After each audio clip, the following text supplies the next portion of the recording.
नमस्कार दोस्तों, स्वागत है आपका अपने चैनल महासागर जीके में। आज के इस वीडियो में आपके लिए लाए हैं अध्ययन से रिलेटेड महत्वपूर्ण प्रश्न जो किसी न किसी एग्जाम में एक दो आ जाते हैं। तो चलिए देर न करते हुए शुरू करते हैं। रेशम के कीड़े का पालन क्या कहलाता है? तो रेशम का पालन जो है सेरीकल्चर में आता है, इसको सेरीकल्चर कहते हैं। एपीकल्चर किससे संबंधित है? एपीकल्चर मधुमक्खियों का पालन एपीकल्चर कहलाता है। कवक विज्ञान क्या है? कुकुरमुत्ता का अध्ययन, इसको मशरूम कहते हैं इंग्लिश में। मशरूम का अध्ययन क्या कहलाता है? कवक विज्ञान। माइकोलॉजी में किसका अध्ययन किया जाता है? माइकोलॉजी कवकों का अध्ययन किया जाता है, जिसको माइकोलॉजी कहते हैं। टेक्सोनोमी मूल रूप से किससे संबंधित है? जैव विविधता। जैव विविधता को टैक्सोनोमी के रूप में जानते हैं। टैक्सिकोलॉजी में किसका अध्ययन किया जाता है? जहर का अध्ययन टैक्सिकोलॉजी कहलाता है। जीवाश्मों के अध्ययन को क्या कहा जाता है? जीवाश्म विज्ञान। जीवाश्मों का अध्ययन कहलाता है। ऑन्कोलॉजी किस बीमारी के उपचार से जुड़ा है? ऑन्कोलॉजी से कैंसर का अध्ययन किया जाता है। सेरीकल्चर किससे संबंधित है? सेरीकल्चर रेशम के कीड़े का पालन सेरीकल्चर कहलाता है। ओनेरियोलॉजी किसका अध्ययन है? सपने का अध्ययन ओनेरियोलॉजी कहलाता है। अगला क्वेश्चन, विभिन्न प्रकार के ऊतकों के अध्ययन को क्या कहा जाता है? ऊतक विज्ञान। इसमें विभिन्न प्रकार के ऊतकों का अध्ययन किया जाता है। शैवालों के अध्ययन से जुड़ी वनस्पति शाखा का क्या नाम है? यानी कि शैवाल से जुड़ी जो ही वनस्पति शाखा है उसका क्या नाम है? तो फाइकोलॉजी में अनेक प्रकार के शैवालों का अध्ययन किया जाता है। एंटोमोलॉजी में किसका अध्ययन किया जाता है? एंटोमोलॉजी में कीटों का अध्ययन किया जाता है।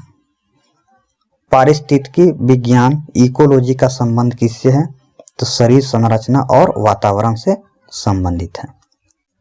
अगला क्वेश्चन, बायोसिस्टमेटिक का क्या उद्देश्य है? अध्ययन के सभी क्षेत्रों से विविधता की समग्रता और उनके विकासवादी इतिहास और उनके फाइलेनोजेनी की स्थापना के आधार पर जीवों का वर्गीकरण, यानी कि फाइलम के आधार पर जीवों का वर्गीकरण ही बायोसिस्टमेटिक कहलाता है। पादप विज्ञान में किसका अध्ययन किया जाता है? तो पौधों का अध्ययन किया जाता है। पक्षियों के अध्ययन को क्या कहा जाता है? ऑर्निथोलॉजी। सौरोलॉजी में किसका अध्ययन किया जाता है? छिपकलियों का अध्ययन सौरोलॉजी कहलाता है। मार्फोलॉजी क्या है?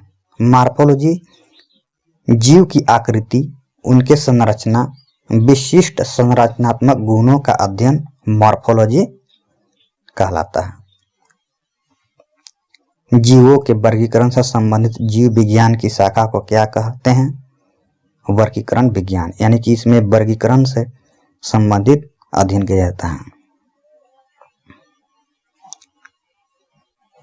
जंतु विज्ञान किसका अध्ययन है? जानवरों का अध्ययन जंतु विज्ञान में होता है।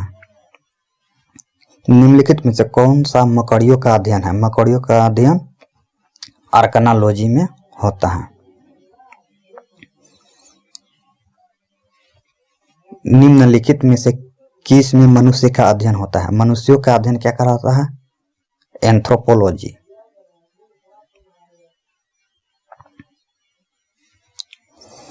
पौधों में बीमारियों का अध्ययन और उनका तरीका, जिससे पौधे विरोध करते हैं या संक्रमण से सामना करते हैं, क्या कहलाता है? फाइटोपैथोलॉजी।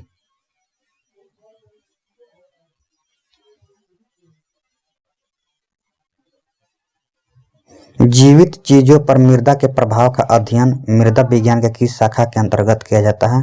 एडाफोलॉजी।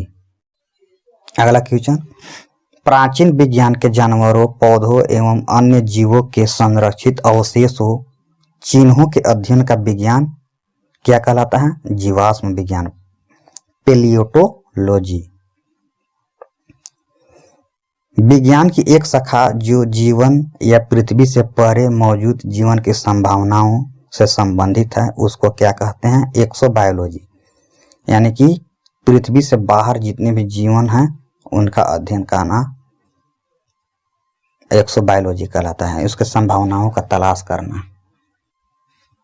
अगला क्वेश्चन,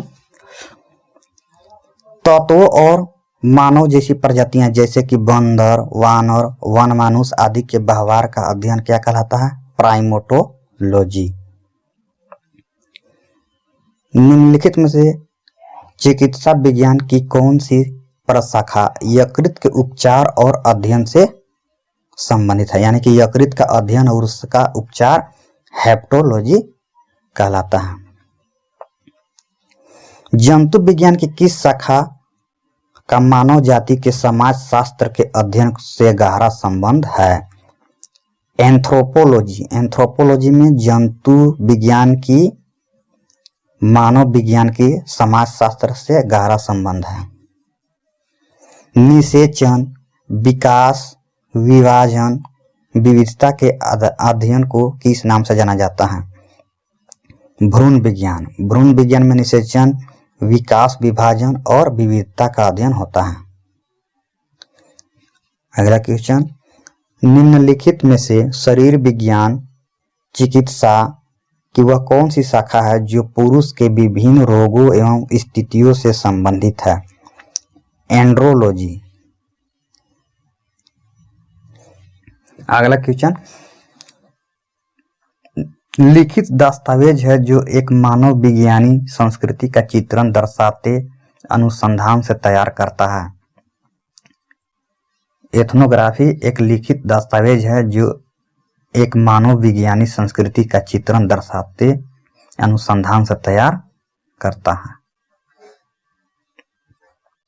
जानवरों के उनके पर्यावरण के साथ संबंधों के अध्ययन को क्या कहा जाता है? इकोलॉजी। इकोलॉजी में जानवर और पर्यावरण का परस्पर संबंध का अध्ययन किया जाता है। हेमेटोलॉजी का अध्ययन किससे है? हेमेटोलॉजी का अध्ययन रक्त से है। ये रहा आज का 35 प्रश्न। अगर आपको वीडियो अच्छी लगी तो लाइक और सब्सक्राइब करें। मिलते हैं नेक्स्ट वीडियो में।